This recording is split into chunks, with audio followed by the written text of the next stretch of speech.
নমস্কার। আজকে আমরা যে বিষয়ে কথা বলবো that is ODD, oppositional defiant disorder. এই ডিসঅর্ডারটা বাচ্চাদের মধ্যে খুব কমন।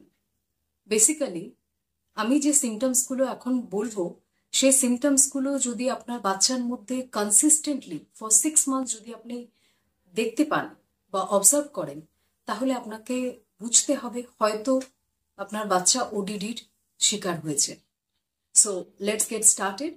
সো সিমটমসগুলোর মধ্যে যেটা পড়ে সেটা হচ্ছে বাচ্চা হঠাৎ করে খুব নেগেটিভ ওয়েতে বিহেভ করছে, ও কন্টিনিউয়াসলি একটা নেগেটিভিটির মধ্য দিয়ে যাচ্ছে, এবং আপনি যে ইনস্ট্রাকশনগুলো দিচ্ছেন বা বাড়ির থেকে যে ইনস্ট্রাকশনগুলো পাচ্ছে বা স্কুল থেকে যে ইনস্ট্রাকশনগুলো পাচ্ছে সেগুলোকে কন্টিনিউয়াসলি ও ইগনোর করে যাচ্ছে। কিন্তু আগে কিন্তু এটা ছিল না, এটা হঠাৎ করে চেঞ্জেসটা হচ্ছে। এবং সাপোজ ওকে কিছু বলা হচ্ছে যে এটা তুমি করো না, ও ডেলিবারেটলি তার আগেনস্টে যাচ্ছে। ডেলিবারেটলি হয়তো আপনি বলছেন তুমি রাইট সাইড দিয়ে যাও, ও ডেফিনেটলি সেখানে লেফট দিয়ে যাবে। একটা জেদ কাজ করছে, রাইট? আর হচ্ছে অ্যাঙ্গার ইস্যু প্রচন্ডভাবে, মানে কিছু হয়তো সেরকম কোনো রিজনই নেই ওর অ্যাংরি হওয়ার, ওর রাগ করার, বাট কন্টিনিউয়াসলি কিন্তু ওর একটা ইরিটেশন কাজ করছে, অ্যাঙ্গার কাজ করছে, ছোট ছোট কথাতে রেগে যাচ্ছে। এই ব্যাপারগুলো কিন্তু দেখা যায়। এবং আরেকটা জিনিসও ভীষণ প্রমিনেন্ট, আরেকটা সিমটমও ভীষণ প্রমিনেন্ট, সেটা হচ্ছে সাপোজ নিজে একটা কিছু ভুল করলো কিন্তু তার জন্য কন্টিনিউয়াসলি অন্যকে ব্লেম করে যাচ্ছে, মানে নিজের ভুলের জন্য অন্যকে ব্লেম করা, রাইট? তো এই সিমটমস গুলো যদি 6 মান্থস ধরে বাচ্চার মধ্যে দেখতে পারেন, তাহলে কিন্তু আপনার কনসিয়াস হয়ে যাওয়ার দরকার আছে। Please get it checked with a mental health professional. এবার আমরা কথা বলি যে এটা হয় কেন। বেসিক্যালি এটা দেখা গেছে যে যে সমস্ত বাচ্চাদের আর্লি চাইল্ডহুডে তাদেরকে প্রচন্ডভাবে ডমিনেট করা হয়েছে ফ্রম দ্য ফ্যামিলিজ এন্ড, হয়তো ডমিনেটিং পেরেন্টস বা ডমিনেটিং গ্র্যান্ড পেরেন্টস, এবং তাদের সাথে বেশি সময় সে কাটিয়েছে, বেশি সে টাইম কাটিয়েছে, এবং তারা কন্টিনিউয়াসলি বলেছে যে তুই, তোকে এটাই করতে হবে, তুই ওটা করবি না তো করবিই না। কিন্তু তারা বোঝানো বা একটা আন্ডারস্ট্যান্ডিং এর লেভেল সেখানে যায়নি।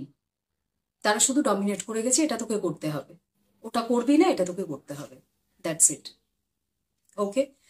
আর একটা জিনিস যেটা হতে পারে যে ফ্যামিলিতে এরকম কোনো রোল মডেল ও দেখেছে, যাকে ও রোল মডেল মানছে, যে হয়তো খুব ডমিনেটিং নেচারের, শুধু ইনস্ট্রাকশন দিয়ে যাচ্ছে, এটা কর, ওটা করবি না, দিস দ্যাট অ্যান্ড অল।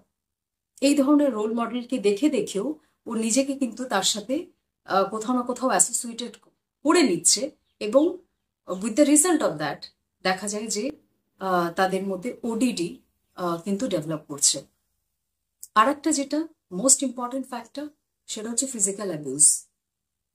হয়তো ছোটবেলাতে তাকে প্রচুর মারধর করা হয়েছে, সেটা বাবা মার এন্ড থেকেও হতে পারে।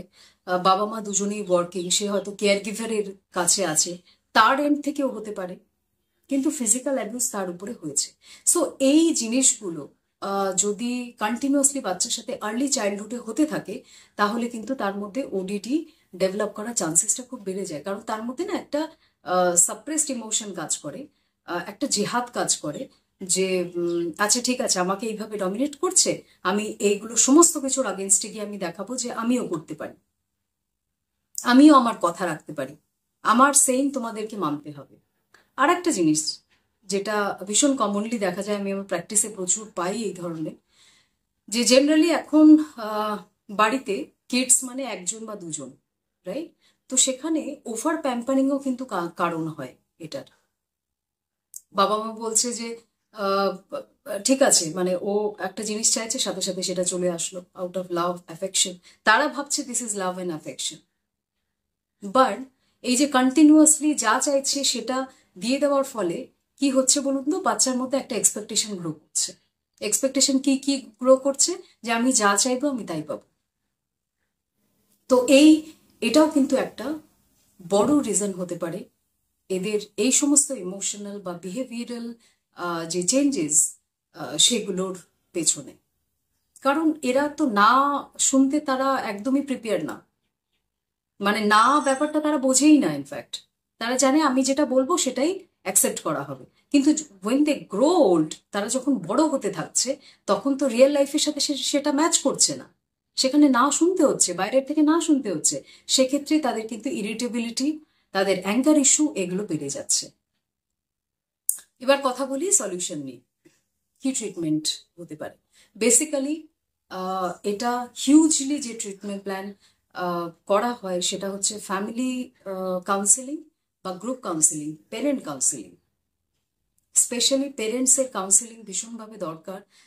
যে জিনিসগুলো আমি বললাম, যে পেরেন্টসরা অনেক সময় ভাবে বাবা আমি খেলনাটা দিয়ে দিই, বা ও যে হলিডে ট্রিপটা প্ল্যান করছে ওখানে নিয়ে যাই, তাহলে ও ও আর জেদ করবে না বা কান্নাকাটি করবে না, রাইট? তো যা চাই সেটাই পেয়ে যাই, এই এই জিনিসগুলো কিন্তু একটা বড় ফ্যাক্টর, এবং সেগুলো কাউন্সিলিং এর মাধ্যমে পেরেন্টসকে বোঝানো হয়। তো parents counselling plays a very vital role. Family counselling, অনেক সময় গ্র্যান্ড পেরেন্টসও এর মধ্যে ইনভলভ থাকেন, তো তাদের সাথেও কথা বলাটা ভীষণ জরুরি। গ্রুপ কাউন্সিলিং এগুলো কিন্তু একটা মেজর রোল প্লে করে। কিন্তু সাপোজ কোনো সময় ওডিডিটা অনেকটা মাত্রায় বেড়ে গেছে, বাচ্চা প্রচন্ড রুডলি বিহেভ করছে, মানে একদম কন্ট্রোলের বাইরে চলে গেছে, সেই সময় আমাদের কিছু মেডিকেশনেও যেতে হতে পারে, but that is the last option left. First আমরা কাউন্সেলিং এর মাধ্যমে এটাকে বিহেভিয়ারাল কারেকশন করার আমরা চেষ্টা করি।